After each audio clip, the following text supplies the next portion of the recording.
Massachusetts. And really, we're just passionate about promoting the advancement of women and bridging that gender gap. So our mission is really to provide a centralized networking community where career-focused women, right, and those that maybe identify allies and those of that kind of umbrella can access resources tailored towards their career goals. So we provide resources, networking and mentoring opportunities. We nurture all sorts of leaders, and our vision is really to just create a community of like-minded, high-achieving women. So these are our social media tags, so feel free to follow us there, post maybe anything about this event or future events.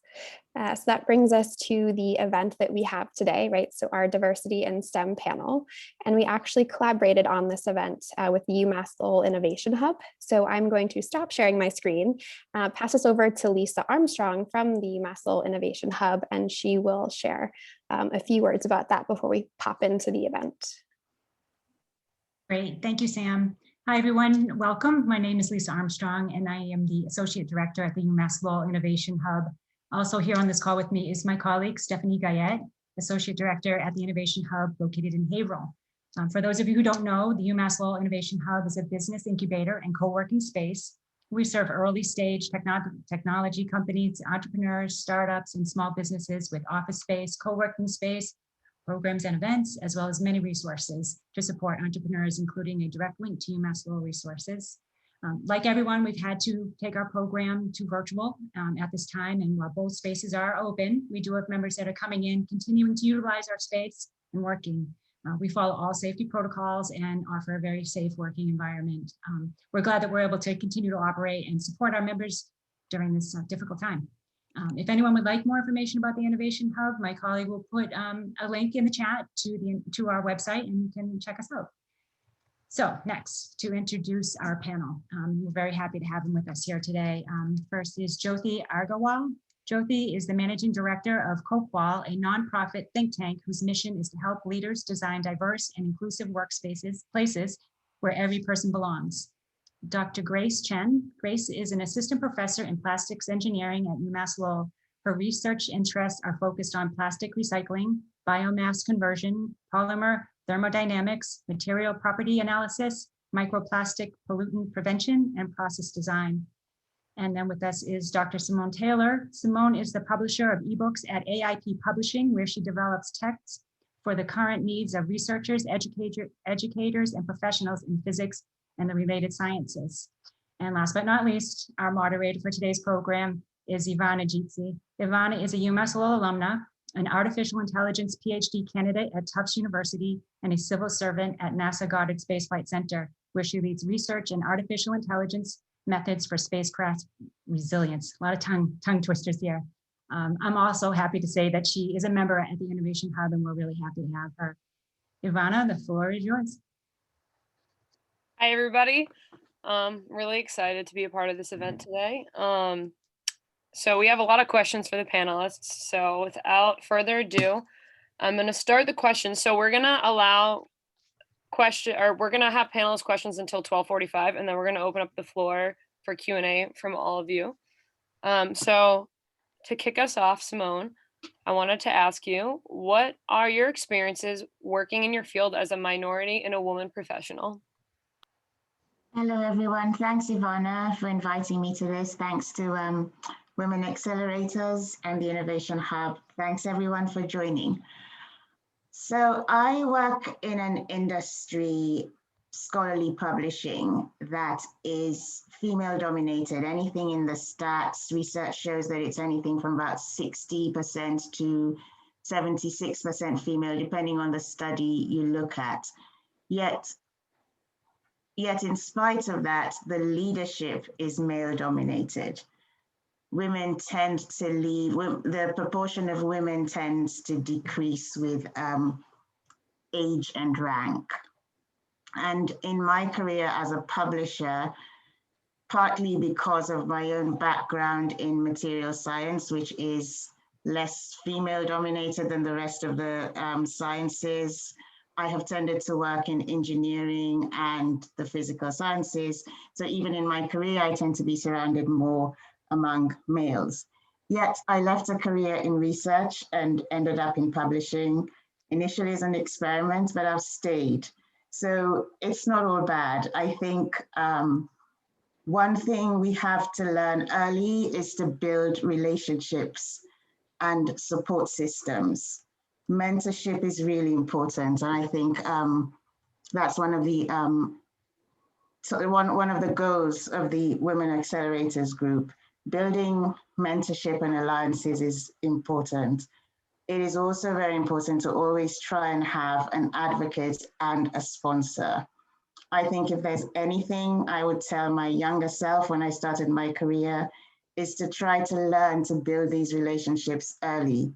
It's easy to think that you do well in the beginning because you're proficient and because you excel at what you do.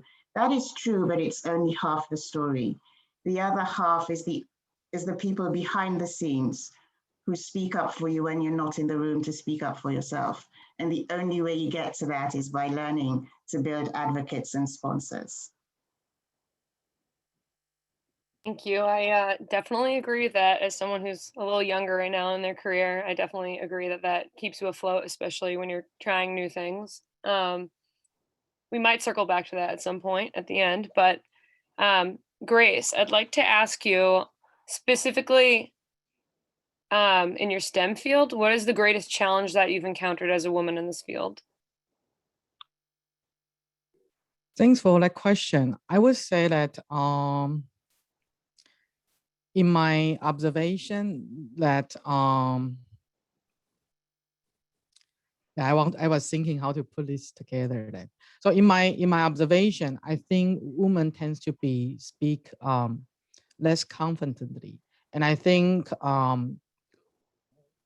we should create an environment to encourage that the younger generation of female engineering students or like women at younger career to feel more confident to speak about our research. We actually do a lot of good things, but in my observation, that's what I was observing, and including myself. Sometimes, like I'm a introvert person, relatively shy. So that would be one of the thing I want to say. Another thing is to create a supportive environment, especially in STEM. Oftentimes, I go to a conference, the majority of the attendee could be male. Like how to build a network layer is something I was not taught in my graduate school. So I think that would be the main challenge, I would say. And hopefully through this panel, we can discuss some of the issues that I cover here. Then. I actually wanted to ask you, what were there things that you did to get to a place where you felt more confident, especially in the context of research? I think in my experience, I would say I was very fortunate. My PhD advisor is very supportive. I was in a lab at I think for a couple of years, I'm the only female member in my team. And I didn't notice that until someday I was just realized that. But my advisor treated me no difference than other guys. We are working on some heavy equipment like reactor design. We have to operate like 1 kilogram, 2 kilogram heavy of reactor, and sometimes opening those reactor could be very painful. But I was treated the same way. I got the same training. So I think creating a supportive environment is very important. And one way I feel I get more confidence and help me come to this position is that to practice talk to different group of people. Sometimes I volunteer for like SWE or Grade SWE environment events when I was a graduate student. Through those volunteering events, I get more comfortable to speak to strangers. So that would be my suggestion here. And I would echo what Simone just mentioned. Finding a good mentor is very, very important, especially for the first job. You are more like to select I would emphasize very much when any of you are interviewing, you are actually also interviewing your future boss, your future mentor. And the key is to find the one that would support you, that would try to get along with your style. I think that makes a lot of sense. I'm holding back from telling my own stories of things I've experienced, but we'll wait till the end for that. So I asked you specifically about your experience in gaining confidence and progressing in this area. So JYOTI, I wanted to ask you, how can we facilitate overall creating environments that are conducive for inclusion? So what sort of things need to be considered, maybe even more at the top-down level? Yeah, so COCL works more in sort of industry versus academia, and we've worked with STEM companies that are 2 to 5 people to those that are hundreds of thousands of people. And there's a couple of things that we've seen that tend to work. First is some of what you've been talking about. There's real structural and accountability things that you can do. One of the biggest ones is from the top down, having a commitment to pay equity. We've found that that has a real outsized influence on women staying at organizations, growing at organizations, and wanting to grow. There's other structural and accountability things you can do, like sponsorship and mentorship programs, holding leaders accountable for anti-bias and anti-harassment. You know, that's something, the anti-harassment has become much more codified and sort of legalized, but the bias piece is still a little gray, right? So leaders aren't always held as accountable to that. And there's a long list of things that could be in structural and accountability, but then you move into, sorry, my computer's went to sleep. Then you move into what are things that are sort of more rewards or more cultural for organizations. Some of the things that we've seen that really help are reducing risk for women in the organizations. And what I mean by that, a specific example is allocating time for women to work on innovative side projects. We've found that women tend to be risk averse because of these environments that they can be in. And so carving out something that's time and space for things that are a little more risky can be really, what's the right word? Really helpful or useful in terms of making them want to stay. And then another example of sort of rewards that are more rewarding to women is things like connecting them to female or minority consumers. And so oftentimes, as I'm sure everyone knows here, the work in STEM can feel really removed and can feel sort of you're isolated and your whole world is your lab or your company. But allowing women to have that connection to the end, to the impact they're making, is something that really drives stickiness in the workplace. And those are just a few examples. But as you mentioned, it really does have to come from the top down. Women should be doing all these things that we talked about, but sort of what we say is that women will do their part. They will come, you know, halfway. But if the organization doesn't do its part, then it's very likely that the woman is going to leave. I think that's a strong message right there, that last sentence you just said. So I think that will be important for the takeaway from this. It definitely resonated with me. So all right. So that's actually funny because my research project at NASA is it's internal research and funding.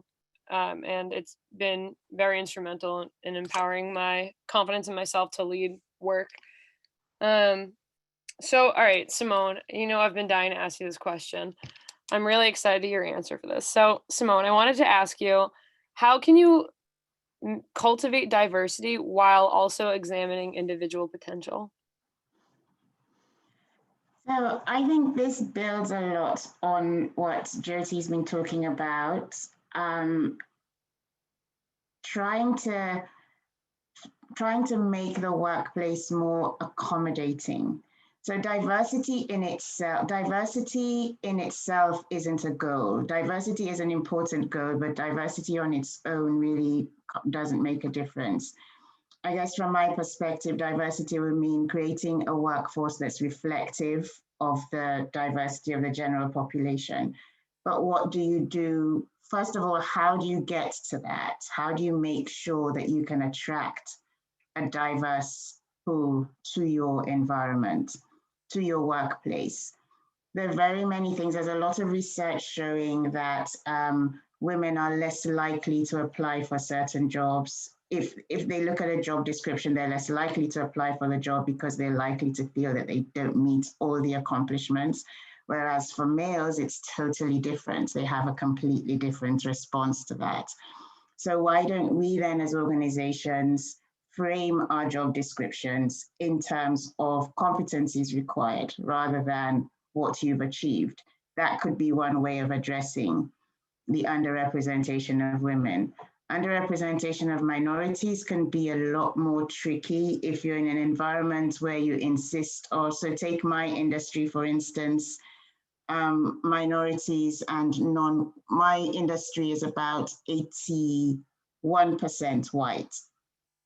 So if you then go in and look for and make experience in that industry a requirement for future roles, then you're in a circle of ever diminishing returns. So an answer would be trying to widen the pool from which you recruit people. And also hand in hand with that goes training your hiring managers. So we all think about cultural fit when we hire people, but what does that really mean? And if you delve deeper into it, you find that there might be some bias at play. So it's trying to get an open and honest discussion about why we do certain things and try to accommodate for that. Now, once you've crossed all those hurdles, it's important to also make sure that underrepresented people feel as if they're part of the organization. So recruitment is one challenge, and once you get people in, then invest a great deal in trying to make sure they feel that they belong. Staff retention is also going to be very important. I want to ask so many follow-up questions, but for the sake of time, we'll wait till the end. Okay. I did have an anecdote that I was going to tell you right now in this moment based on that question. I went through a bunch of hiring this week for interns on my project at NASA, and I noticed that all of the female applicants were rating themselves drastically under, numerically rating themselves, because I asked them to rate themselves 1 to 10 of different technologies and coding languages. They were rating themselves significantly lower than what I was evaluating them based on being the subject matter expert on the project, and all the men were rating themselves significantly higher. And there was reasons for different things. There was confusion on, some folks were confused about what I was asking, but I thought I really wanted to ask how, we can create these environments and we can make the environment inclusive, but like something like that where you might list out competencies, which I did. They were very explicit competencies, and the self-evaluation was where the gap was coming in. And I didn't know if you had any kind of feedback on how you might manage something like that. I think you're halfway there by being aware that this is what happens. But there's a whole cultural landscape there that we can't change overnight. We can't change I don't think we can change it in one generation. It's just that this is how women approach things. So being aware that the women on your recruitment panel or your candidate pool of women is going to likely underrate itself is one way of trying to redress that balance. As a recruiter, you then try to make it, because you don't use one set of metrics to define your choice. You'll have to go deeper into that, and you have to make a conscious effort, I guess is what I'm saying, to get to the returns you need. I actually was probably a little bit too verbal and letting them know they were rating themselves too low and telling them to go forward and not do that ever again in their life. All right, so the next question is for you, Grace. It's an academia specific question. So I was wondering, do you think minorities and women leave academia or STEM professions due to a lack of career progression? I think in my observation, definitely they will, I think definitely they will leave if lack of supportive environment. And I think because of, if there's no supportive environment, of course, I mentioned the career progression then. So I would emphasize more on how to create a supportive environment in this case, because only when your boss is supporting you, advocating for your promotion, you will have a promotion. And I would also emphasize sometimes a certain amount of self-advocacy is also important. I think as a woman, I can say I didn't do it very well. And I would echo like what EVANA just shared through the interning experience. Sometimes I have to encourage my female mentees that you are absolutely qualified for this. You should go ahead to try take on these opportunities, something like that. So that would be my answer to this question. Ivana, Yep. not to interrupt you, but there is a question in the chat that you see. I'm curious whether the men rating themselves higher rated themselves accurately, since you mentioned the women were more competent than what they gave themselves credit for. So I interviewed about 10 people that day. It was a long day. And a few of the men were completely unqualified in what they were talking about. And I think it was because the nature of interviews, when somebody asks you something, sometimes you just, so I'll give a specific example. So like programming hardware was something that I asked, like embedded systems. And the person that I was interviewing was doing a PhD in stats and said a 7. And then I'd always ask a follow-up on the language that they coded in. And that candidate gave me a language that is not an embedded language. And then I kind of like further asked questions, and it turned out to be the case that he was actually a 0. That wasn't so there was special cases like that definitely weren't happening with women at all. But I would say overall, the men were closer to their target than the women. I think that the men, some of them were a little bit higher than they were saying, but I think generally speaking, there's a lesson to be learned here. Like they were completely comfortable evaluating themselves at what they perceived they deserved. And like I said, I would focus my efforts on making sure we pull all the women up to that level to make my job easier, because I had to go through and adjust all these numbers and such. So yeah, I don't think it was, besides those outlier cases, I think generally speaking, the men were rating themselves just a smidge higher than they should have, and then the women were rating themselves significantly lower than they should have. So if this was the middle, it was like the men were here and the women were like not even in the screen. And I can, if you want to follow up and email me after, I would be more than happy to talk more about this. So, JYOTI, I was going to ask you, as far as male-dominated job markets, what do you think is the biggest challenge facing women? And I guess, I'll just make this white male-dominated job markets. What are what's the biggest challenge facing minority groups in these job markets?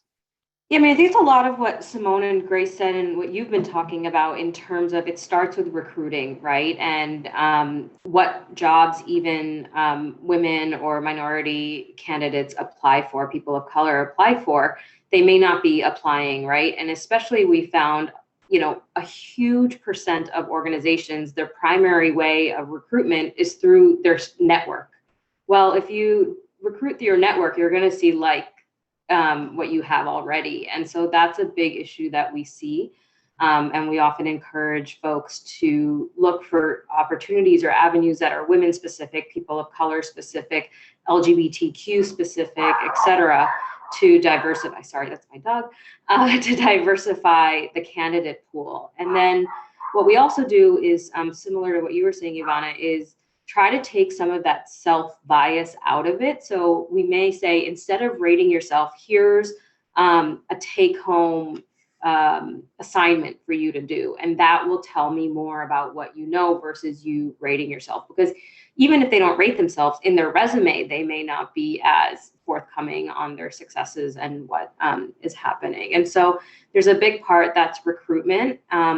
And then there's a big part that happens within the job itself. We often hear women say, do I have to be macho to succeed, right? Do I have to laugh at these macho jokes? Do I have to go to the social events that are all happy hours after work when I don't want to do that? I don't want to drink, or I don't want to spend that time doing that, right? And that's how the company or the lab bonds.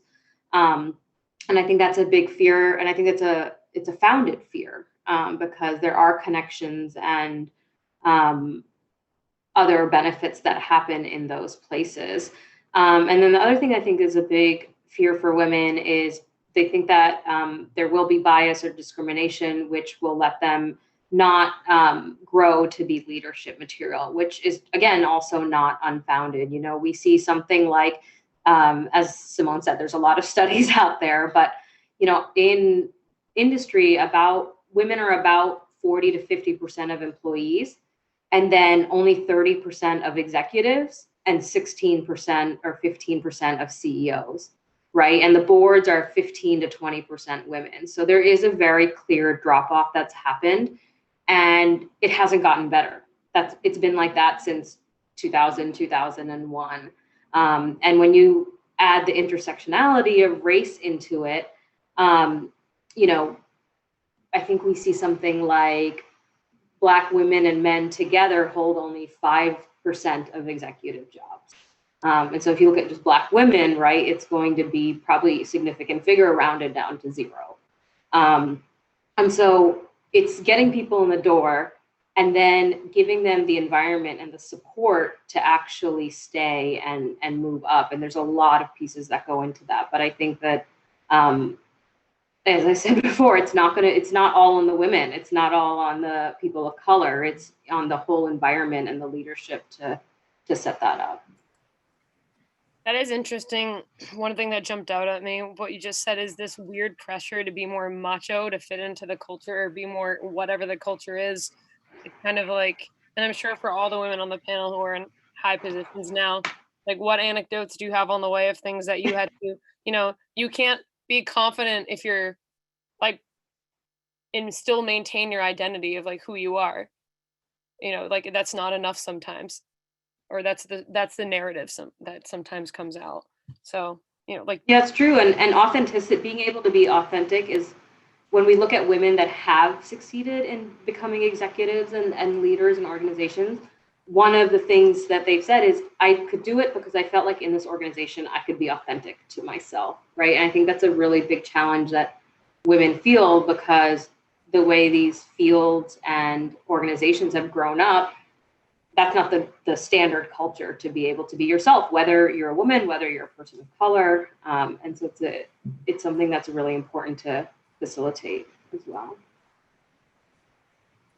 EVANA, before you move on, yep. Another question in the chat. For women, it's a great question. For women in the workplace, how would you recommend starting a conversation with supervisors to recognize and change the workplace environment from an unsupportive to supportive one?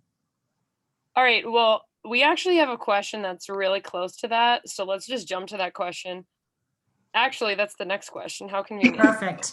The next question is for Simone. So this question is, and I want you to be raw with your answers here. So how do we have the conversation of the challenges surrounding diversity and inclusion with white male leadership specifically? So I just want to circle back quickly to the chat and make sure that, so in the chat, specifically looking at changing an unsupportive environment to a supportive environment. But if you have anything in addition to answering the chat question, I'd like to hear that as well.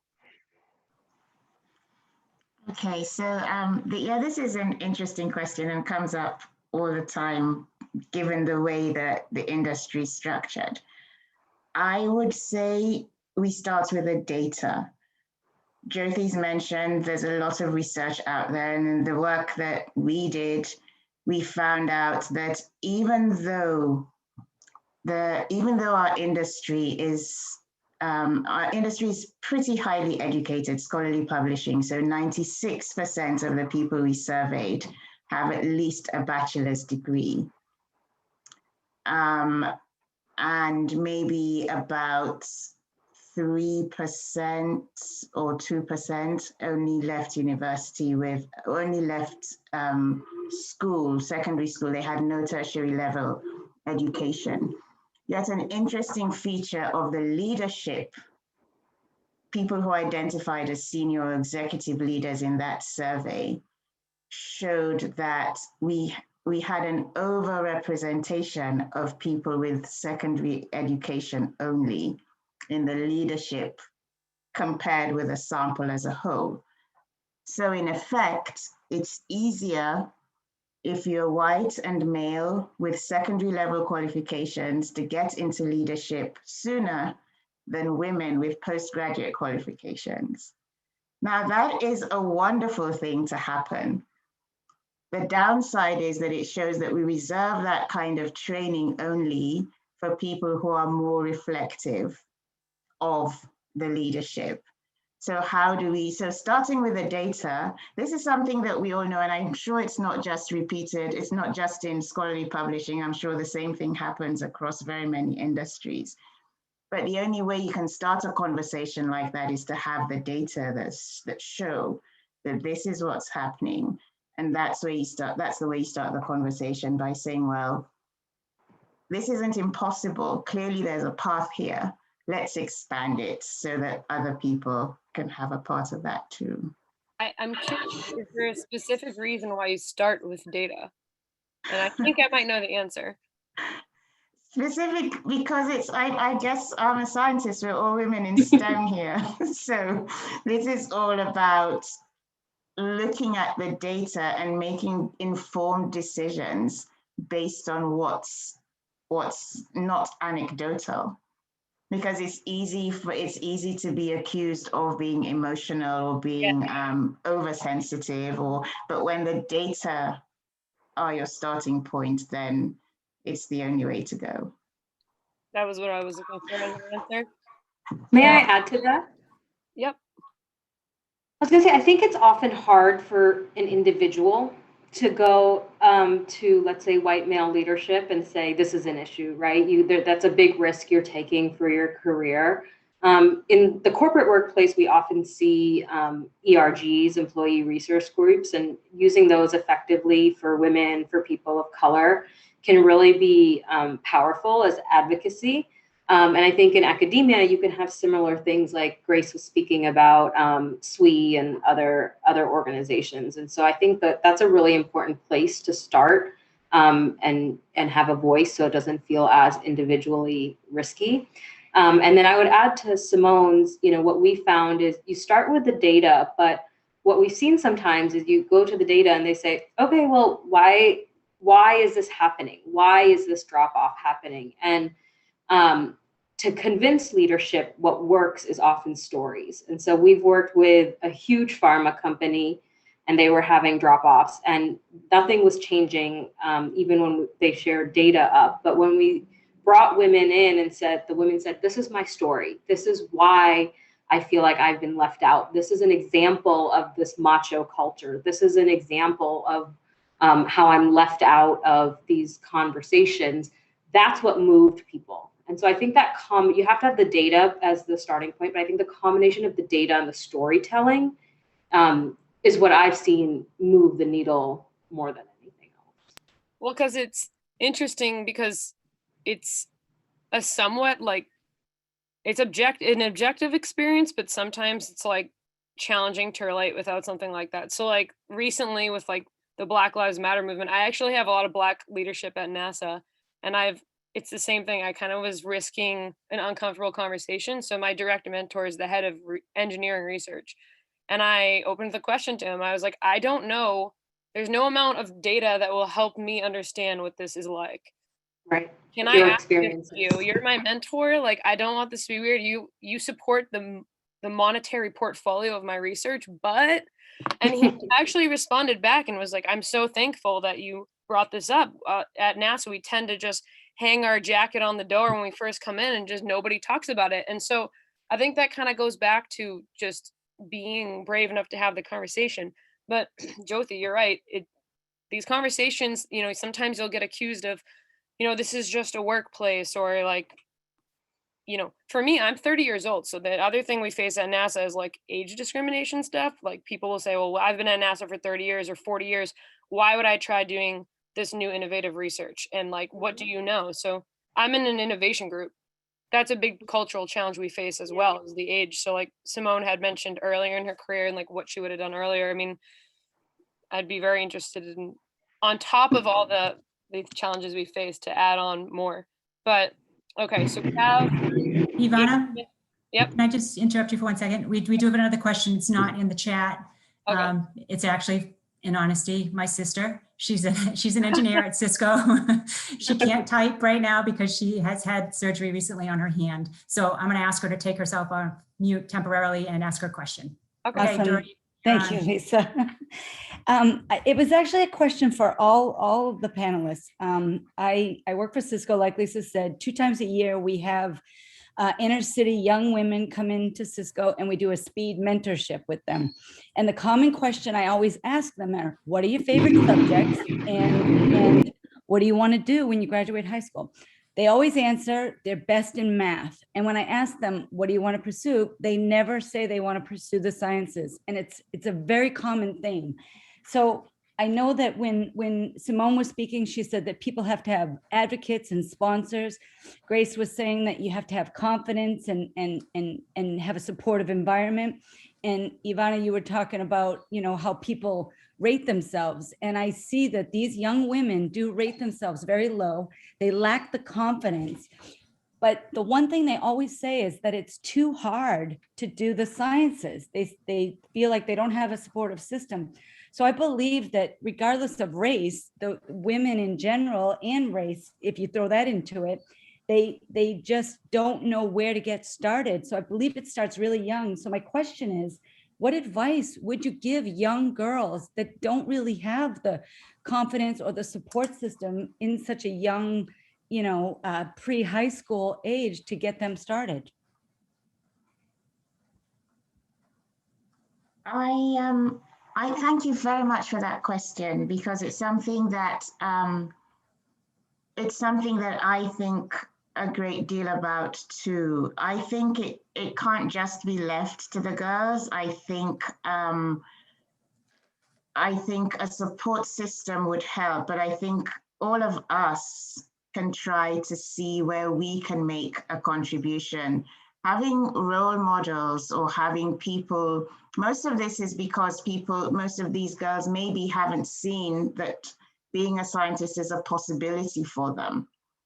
And that's something structural that happens within the society. And it's something I've tried to do. I haven't really been able to get it off the ground. One thing I really would like to be able to do is help young children in English and mathematics. I think that because if you're not competent in either of those by the age of 10, then every other subject becomes a challenge.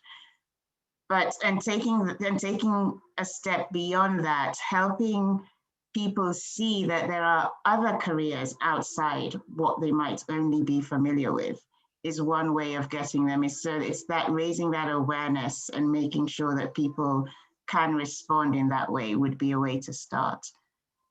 And I'd be interested in hearing other ideas on how to do that, but I think that would go a long way. I agree with you. I can add on the perspective from academia. I think that's one of the main reasons that we do outreach. For example, yesterday I was just talking to a potential high school mentee who is interested to join my group remotely. And oftentimes when I go to those events, I would invite some of the female undergrads working in my group because I want to echo what Simone said. They have to picture that it's possible that women could be a scientist, could be an engineer, could be working in like NASA or other federal government agency as a researcher. So there would be, that's the strategy I have been using. I will invite some female students or minority students in my group to attend those outreach events when I can. And of course, encourage them to attend the outreach events. Don't be shy. I will give them space to talk about them themselves. All right. Well, just for the sake of time, we are going to finish up with, we're going to finish up, actually, we're going to do one last concluding question where I want each of the panelists to say a few sentences. So going on the theme of what we just discussed, how do we support women in the next generation of STEM professionals? And so I'd like each of you to give a few sentences. I know there's probably many ways, but on your input on that question. So let's start with JYOTI, and then we'll go Simone and then Grace. Yeah, I mean, I think I've said a lot of this already, but I think, you know, as we become more senior, even if we're mid-career or, you know, relatively early career, you know, this is a group that clearly really cares about accelerating women in STEM fields and the workplace. And so we can do things, as people have said, to set the example, but also to be advocates. And if there's not a formal mentorship or sponsorship program, you can start doing that informally. And then I think, you know, I'm a big believer in structural changes. And so participating in whether it's ERGs or academic groups or other forums to really start to move the needle on that. I think that, as I said before, women can do everything correct and try their hardest, but until the institutions and structures make moves on their end, I don't think we're going to make as much progress as we'd like. All right, Simone. Sorry.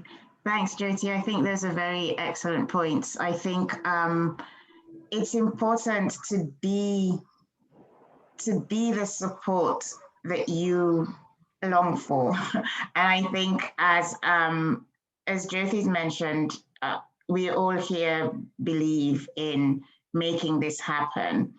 And it's important to make sure that you support people in both directions. So as you become more senior, support the leaders who are also trying to make a change, but also support the people you can help. There's a famous quote by Toni Morrison that I don't want to butcher, but it essentially says, if you have any power, use it to empower the people around you.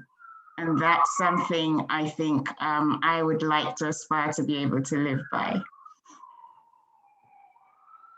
Awesome. All right, Grace. I think I have two things to add on. First, I would say I would echo to create a supportive environment. And this involves not only women, because we are working in STEM area. This also involves the cooperation we have to bring men on the same page. That's what I am trying to say here. So that's the first thing I want to say. Secondly, I would also recommend any young generation or early career scientist to find a good mentor or a supporting group. Oftentimes I found that at least sometimes I was shy to ask for help. And I noticed some of my female students, they are too, because they are thinking, or we are thinking, oh, this would bother my supervisor, she or he is so busy. But no, I think we should ask decent amount of help to help us successful.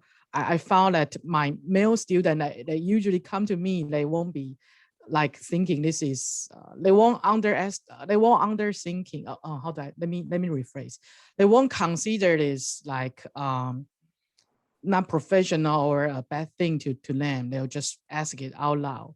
So the second thing I would advocate here is ask enough help, ask and discuss with your supervisor whenever you have a chance, or whenever you feel you could use help here. Then that would be my two cents here. Thank you. So that was awesome. We have some questions in the chat. So we have about 13 minutes. I will say 10 minutes so we can have concluding remarks. I'm going to start with the first question I see here in the chat is specifically on the mentorship that we've been chatting about, asking how does one go about getting a mentor? And should we look for mentors who are similar to us, meaning women focused on women mentors, etc. So this question's for all three of you. If you want to just talk, and we'll do it that way. And if you happen to talk at the same time, just figure out who's talking. I mean, in terms of finding a mentor, there are organizations that have formal ways of doing this, but I think more organizations don't. The way I've found it successful is finding people I naturally connect with, and more often that ends up being women. It's not always women. I've had a white man mentor that was really beneficial to me, but I think it's important to be able to connect with that person so you can feel free to talk about what's happening, what your goals are, what challenges you're facing.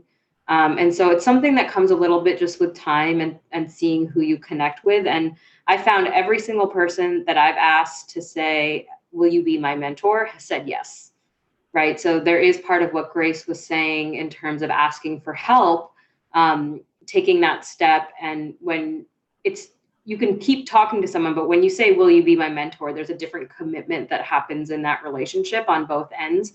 And I think that's an important step of it. Do you think, just going off of that quickly, do you think, one thing I'm curious about is, we've discussed a self-advocacy issue and a self-awareness issue, or a self-evaluative issue. So how is it, are there situations you feel that, you recognize that somebody might not see that they could benefit from a mentor, and like, what would you do about that? How would you maybe go about pairing somebody with a mentor if that's something you recognize? Yeah, I think that ends up being the responsibility of someone who's a little more senior then, right? Someone like you, Ivana, or even like my husband works in banking, but he's asked me advice on this. He says, I have this woman, she's really strong at what she does on my team, but she doesn't have the confidence. And so what do I do? And I suggested to him, pair her up with someone that could be a mentor to her, that is in meetings with her. And so after can say, that was a really great point you made, or those were a really great set of materials, or we haven't heard from her yet. What do you think? And so I think if you have individuals that aren't ready to make that sort of self-assertion, it becomes the responsibility of those that are a few years ahead of them to try to find those connections. Well, it kind of goes off of what you're all talking about for asking for help. So Simone and Grace, do you have anything to add to this question? No, I think JYOTI's covered the main points. Looking for sponsors, most industry organizations try to have formal mentorship programs. So in my industry, I know the Society for Scholarly Publishing and other similar industry bodies will offer, but JYOTI's point is a good one. It doesn't have to be a formal relationship. A formal relationship does help, but sometimes it's somebody you connect with personally that you go up to and ask, or sometimes it's not even necessarily acknowledged, but it's somebody you know that you can go to for advice or go to run ideas off. And that is a way of getting to that point. And it's always helpful. And to piggyback on a point that JYOTI also made, amplifying somebody's voice or somebody's question or somebody's statement in a meeting also helps people just to build that kind of confidence and support. So when you hear, we all know that speaking while female is a thing. It happens. You get ignored. So sometimes if you notice that that's happening to a colleague in a meeting, just repeat what they've said so that their voice is heard. Yeah, I would echo that. I would say not necessary. A woman has to find a woman mentor, as long as the mentor is supportive to your career, who is willing to spend time on you, who you can talk naturally, comfortably. That's very important. You cannot have a mentor that you don't feel comfortable to talk to. And more importantly, this person has to be your advocate. They are willing to advocate for you when during a critical moment. How do you judge that? You can judge that by if this person is willing to spend time on you, if he or she is willing to write you supportive letter, encourage you to try this, try that. That's a good sign.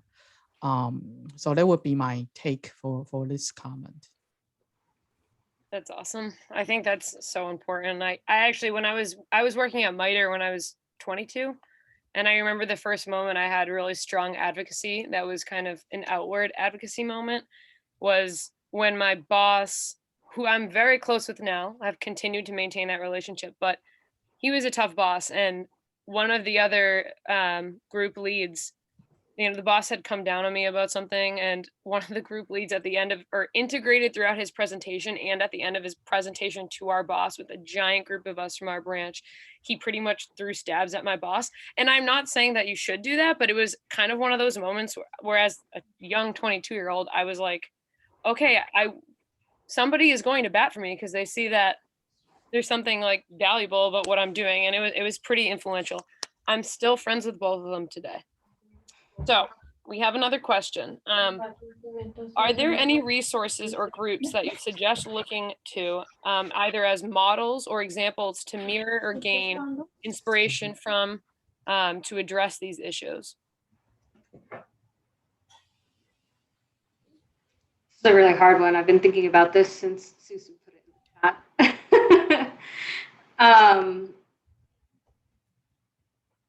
I can't think of like an organization that's a great model of this. I don't know if Grace or Simone can. I can talk a little bit about what happened in my department and in UMass Lowell. So when I joined UMass Lowell, I think there's a formal, I cannot recall the name, but there's a thing that the department chair will try to connect you to a senior faculty in the department and assign him or her as your formal mentor. And you can also pick another one from the external department. So at that time, I had one from chemistry department and had one from my own department.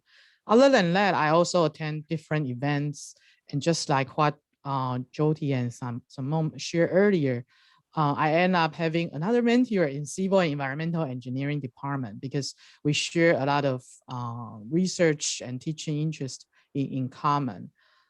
So in a way it's nature, but in a way sometimes there's a structure program for it. I would say if you see a program like that, go ahead to sign up for that. For example, if there's a mentor program in your company or in your organization, I know it takes time to apply, but I will highly encourage you to think about that, to apply for that, or at least chat with your supervisor about it. Like, hey, what do you think about this? Would you mind to share more about your experience with me? Something like that.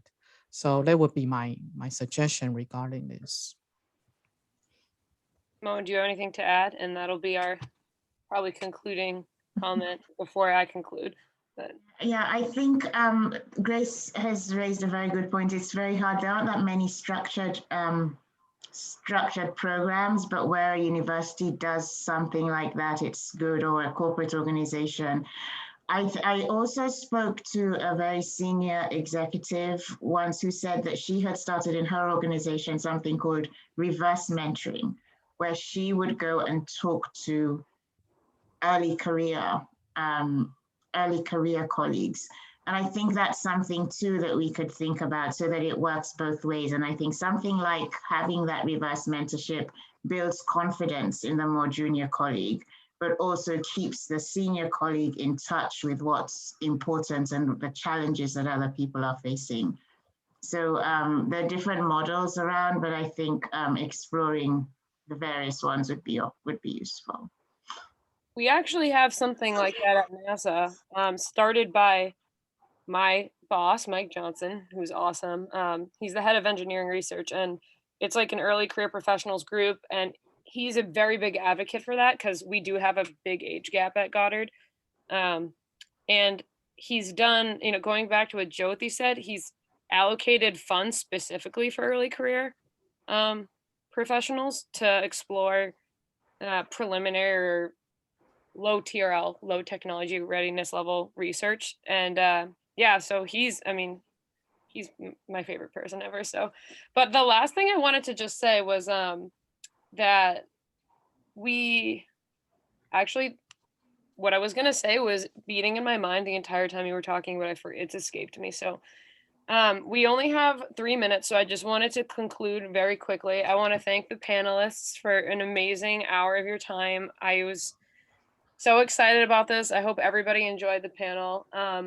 Just as some concluding remarks, I think it would be impossible for me to summarize everything we talked about, but it seems to be the case that we talked about what we can do in a bottom-up manner and what we can do top-down manner. So Simone really emphasized some of the bottom-up mentorship and setting the example and being the support that you long for.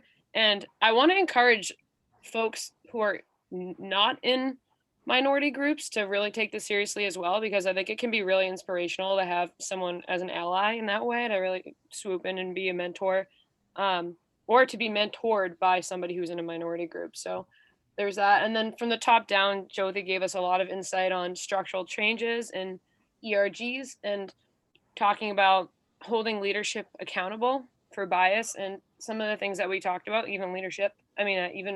And then lastly, Grace spoke a lot about creating supportive environments, which is definitely a top down and bottom up thing. You know, you're an advisor, so you talked about how you create that environment for your students, and also before you were an advisor, when you were trying to advocate for yourself and what your advisor did to help you with that environment. So we're perfectly on time. I want to thank everybody for joining. And I don't know if Susu or Lisa or anybody wanted to say anything before we conclude.